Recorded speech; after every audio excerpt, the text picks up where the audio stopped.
Welcome to Story Lab. This week we're taking a look at the very brightest light of all time. Hey, Zeke, have you... You're gonna need this. What?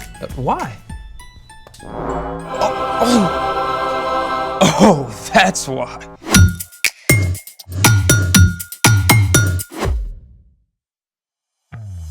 Hey, I'm Zeke. And I'm Carter. And all month we're talking about how trusting and following Jesus changes the way we treat others. Thanks for treating me to these shades. By the way, want to explain? Well, it's been rainy and overcast where we are for about a decade now. Just 12 days. Long days. Monsoon season. How much more rain can there be? Another week? Oh. Yeah, it's got me down too. Well, it's time to take matters into our own hands. Behold! Yeah, we can see a lamp. Not just a lamp. This is a 10,000 lux sun lamp. Oh, I got you now. Friends, do not look directly at a sun lamp. Keep it to one side, like this. Wise words. No matter how dark things get, 30 minutes in front of this sweet model can trigger the release of serotonin in your brain, just like real sunlight. Serotonin is a chemical in your body that helps you feel happy. It can make you more focused, emotionally stable, and calmer. Thank you, cheerful, disembodied voice. Extra happy to help. See, the lamp is working for everyone. We might as well do something with all this awesome sunlight. Like what? Sun catcher? Sun catcher, I'm in. Let's make it! We shall now capture and distill the very essence of the sun into this ordinary bottle. That's not what we're doing. Oh. Step 1. Gather all your old, used up, broken up crayons. So many memories. Make sure to remove any paper that's left, and then you're going to shred those crayons. You gotta think bigger, my friend. Oh, that'll work too.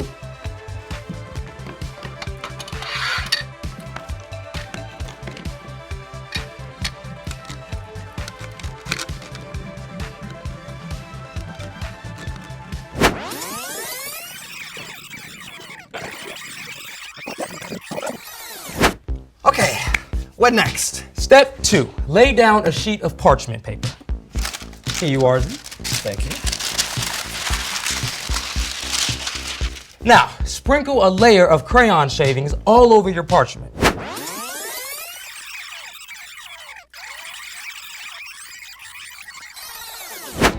Next, layer a second sheet of parchment on the top. You'll want to tape it down. On it. All right.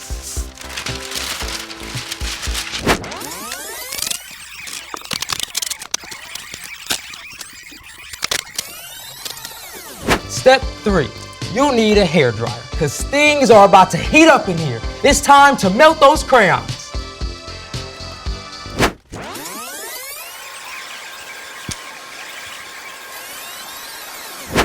All right, what's the next step? All right, step 4, take your sheet of melted crayons and cut out shapes. You can do one big shape or you can do lots of little shapes. Use your imagination.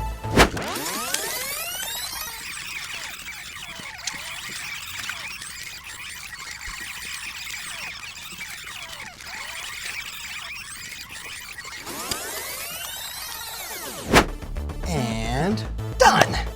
Great. All you gotta do now is hang up your sun catchers with string and clear tape. Oh, very cool. You're using a shower of raindrops to catch some rays. A little light can make all the difference. Speaking of light, it's time for... The story before the story. Today, we're in the book of John, one of the 4 gospels that tells about the life of Jesus. John was one of Jesus' closest friends, right in the middle of everything. John wrote down what he saw and heard to help us understand who Jesus truly is. The Son of God. John recorded these stories in a really cool way. He shared about several signs or miracles that Jesus did.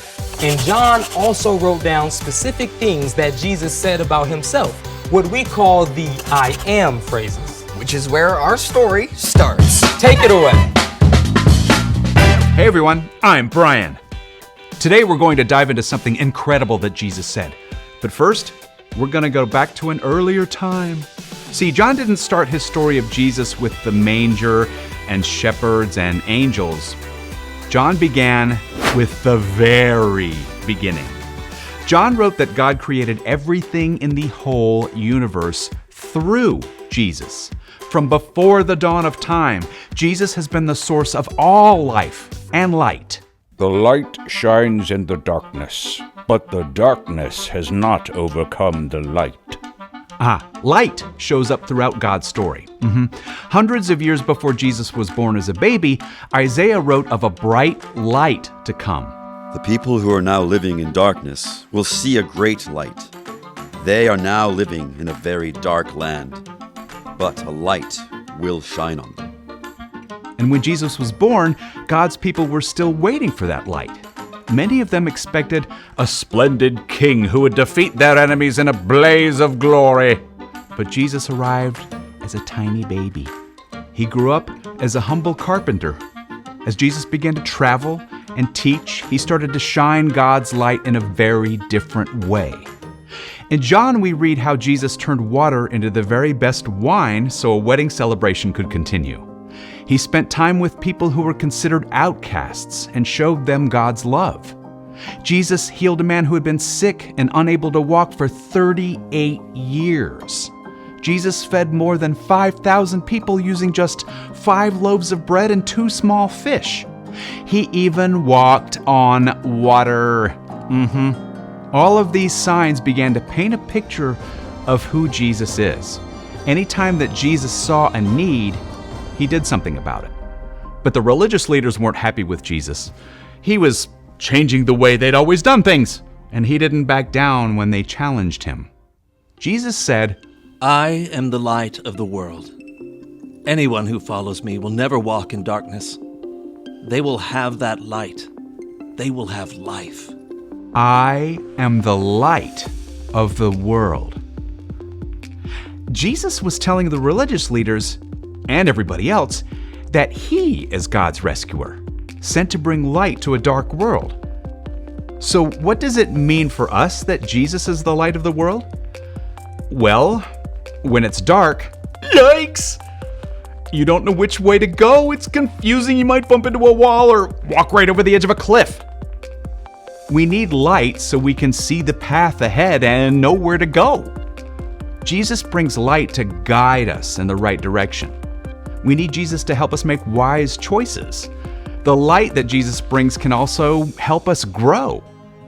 Just like a plant needs light to thrive, we need God's light to show the places where we can grow to become more like Jesus. But even more than guiding us and helping us grow, the light of Jesus meets our greatest need. See, we've all done wrong things that hurt others and break our relationship with God. This is called sin, and we can't fix it on our own. It's like living in the dark. But Jesus came to take the consequences of our sin and bring us back to relationship with God. When we turn away from the wrong things we've done and choose to follow Jesus, it's as if He shines a bright light into our hearts and our lives. As Jesus said, I am the light of the world. Anyone who follows me will never walk in darkness. They will have that light. They will have life. And that is the end. Jesus is the light of the world.